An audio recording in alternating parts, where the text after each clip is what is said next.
Sicredi é patrocinado pela Bet Nacional, a Bet dos brasileiros. Aponta seu celular pro QR Code que tá aparecendo aí na tela e joga com responsabilidade, hein? Como é que começou essa história de cobrir sempre o Brasil, principalmente fora de casa, fazer essas viagens? Como é que é também um canal cobrir uma seleção que é sazonal, não é do dia a dia, as dificuldades disso? É, nosso maior desafio, né? Tipo, a gente não tem seleção todo dia, não tem quarta e domingo de seleção brasileira. É um assunto que é sempre quente, mas nem tanto. Então, assim, sempre quente que eu digo o Caio Jorge começa a jogar bem no Brasileiro. Que é a primeira coisa que falam. Tem que ir pra seleção. Ah, não sei quem. Ah, já pode ser convocado. E rola às vezes até uns negócios meio assim. Tipo, outro dia tava o Rossi foi bem. Ah, o Rossi tem vaga na seleção brasileira. Então, tipo assim, é um assunto que acaba ficando sempre quente, assim, por diversos motivos. Mas é um desafio, cara. Tipo, a gente... Assim, eu... Principalmente desde a Copa de 2022 pra cá, viajei o mundo todo, né, cara? Viajei todos os continentes, viajei, pelo Brasil inteiro, América do Sul, tipo, vários países, cobrindo a seleção brasileira. Então, pra mim, pessoalmente, é um negócio que, é incrível, né? Eu gosto muito de viajar, assim, gosto muito de estar, aproveitar os lugares e, cara, assim, pra mim, estar fazendo isso com a seleção brasileira é uma bênção, né? Tipo, pra mim, eu amo fazer o que eu faço. Mas quando a gente não tá viajando, a gente tem que se desdobrar, cara. Então, assim, a gente criou nosso podcast, a gente criou o programa pro YouTube, a gente cria conteúdo, por exemplo, hoje estarei lá no Palmeiras LDU. Também. Assunto delicado. Ai, assim, estarei lá hoje produzindo conteúdo também. A gente fez uma parceria lá com a Conmebol. Então, assim, procuro sempre estar em lugares e aí dar um jeito de linkar aquilo com a seleção brasileira. Então, hoje, quando o Vitor Roque fizer o terceiro gol dele e o Palmeiras estiver classificado, eu vou chamar a galera, falar assim, e aí, gente, Vitor Roque tem que estar na próxima convocação da seleção brasileira, que é já na semana que vem. Então, assim, obviamente, às vezes é difícil. Por exemplo, a gente vai acabar agora... Tudo bem que esse ano de Copa o assunto sempre vai estar quente, né? Mas, assim, a gente teve agora setembro, outubro, novembro, 3 datas FIFA, uma seguida da outra, seleção, seleção, seleção. Aí, acaba novembro, o Brasil volta a jogar em março. vai ficar um hiato, Um hiato grande aí. E aí, cara, é o momento que a gente tem que ser criativo, se desdobrar, pensar em coisas diferentes, conteúdos diferentes, vir em podcast, tipo, conversar com a galera, produzir conteúdo. A gente vai muito na porta de estádio fazer Povo Fala, né? Esses vídeos estão em alta. A gente entender com a galera, né? Tipo, o que eles estão sentindo e tal. A gente fez na semana passada, no jogo no Flamengo e Racing. Hoje vamos fazer de novo. Então é isso, assim, a gente vai aproveitando os lugares que a gente tá pra fazer conteúdo, né? É isso. Mano, você disse aí, viajei o mundo e tal, atrás da seleção. Uma dúvida que eu tenho. Indo pra vários lugares do mundo, a seleção brasileira ainda tem esse glamour do restante do planeta, tirando aqui o nosso povo brasileiro? Você vê a seleção com um respeito ainda ou as pessoas olham pra seleção, tipo, como qualquer time? Pô, tipo, não é mais o mesmo, aquela não coisa, assusta tipo... tanto, assim. Cara, a gente, assim, mesmo dentro do Brasil, existem muitas diferenças, né? Tipo, então, quando o Brasil vai jogar em São Paulo, o Brasil vai jogar no Rio de Janeiro, a galera gosta, a galera vê. Aí você vai pra porta do estádio, vai ter ali 30 pessoas, 20 pessoas e tal. Agora, você vai pra Belém, fecha, a cidade para, pô. Tipo assim, é um negócio, assim, absurdo. A gente, em 2023, o Brasil jogou em Belém. Foi um negócio, assim, a rua que o hotel da seleção era absolutamente abarrotada de milhares de pessoas ali na frente do hotel da seleção pra ver um pouquinho dos caras. E assim. conversando com as pessoas na rua, qual a sua sensação do porquê que isso acontece? Cara, eu acho que, primeiro, é uma questão de... É mais longe, né? Uhum. Assim, longe não geograficamente, mas a seleção brasileira não tá lá, aqueles jogadores não estão lá.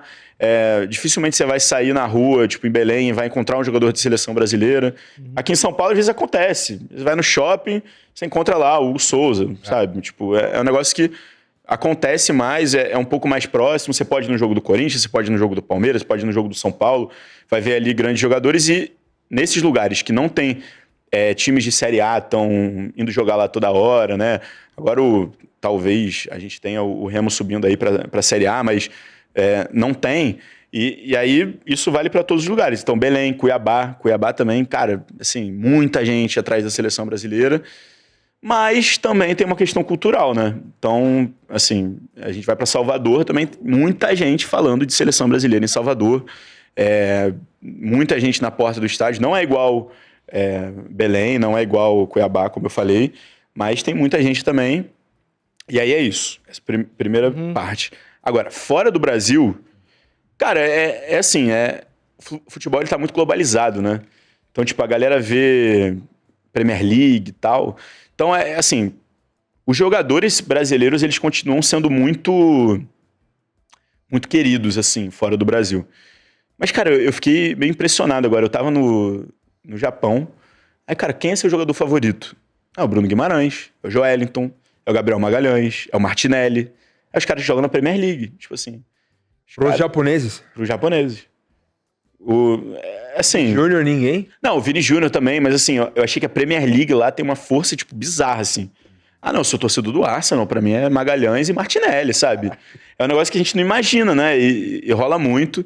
A seleção brasileira, ainda assim, a seleção brasileira é muito respeitada.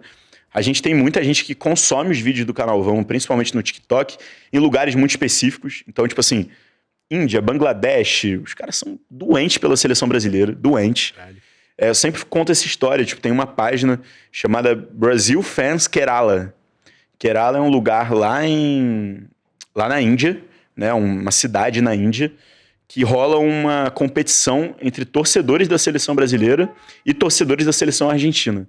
E aí, principalmente em Copa do Mundo, eles têm uma competição entre eles para ver quem vai fazer a festa mais bonita. Então, tipo, eles se juntam, assim, em praças, eles fazem mosaico de jogadores. Na última Copa, eles mandaram várias mensagens pro Vamos, de tipo assim, divulga pra gente, por favor, porque a gente tem uma competição aqui de quanto mais páginas divulgarem, a gente ganha dos argentinos.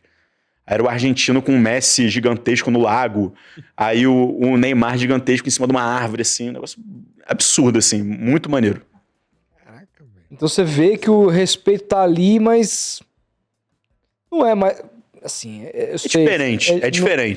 A gente, bom, você é um cara novo, você não viu a seleção na época dos Ronaldos, como é que era lá, né? No bastidor desse mas, assim, mas meu pai viu, né? Meu pai conviveu. O que ele disse? E assim, cara, assim, as portas de hotel da seleção brasileira sempre, historicamente, são muito...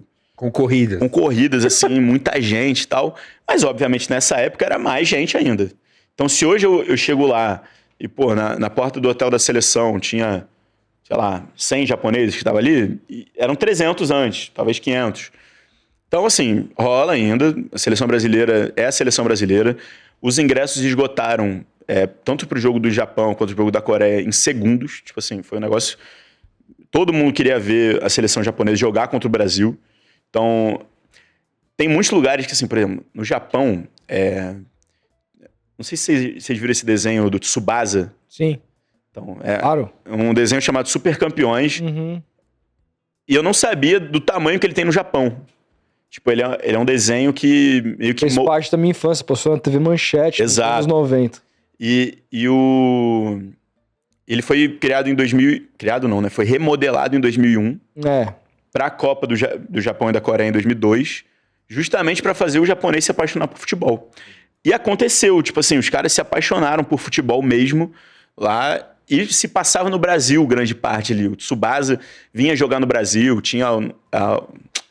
não lembro o nome do cara, não sei o que, Carlos, que era tipo uma clara alusão... Carlos Santana. Tinha uma alusão a jogadores brasileiros, assim.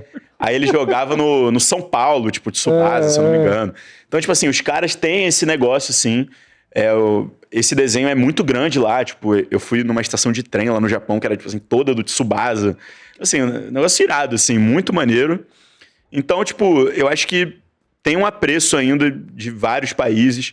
Quando eu fui pro Marrocos, no Marrocos a galera apaixonada pela seleção também. E a vitória do Japão, como é que mobilizou os caras depois? Você tava lá? Foi a maior da história do Japão mesmo? Cara, os caras estavam em êxtase, assim. Tipo, o povo japonês é diferente, né, do nosso, assim, que aqui, se a gente tem uma vitória proporcional a essa que eles tiveram, Era noite inteira de farra, não sei o que lá, mas cara, dava pra ver que os caras estavam meio que em choque com o que estava acontecendo, assim. Tipo, cara, a gente ganhou a seleção brasileira, sabe? Virada. De virada. Então, os caras estavam realmente muito felizes, assim, com o que tinha acontecido. A gente conversou com alguns jornalistas japoneses mais, né, que a gente convive. E os caras, assim, estavam, cara... a gente esperava que o Japão podia fazer um bom jogo, esperava até que podia ganhar, mas não da forma que foi, né? De virada, saindo perdendo de 2-0 e tal.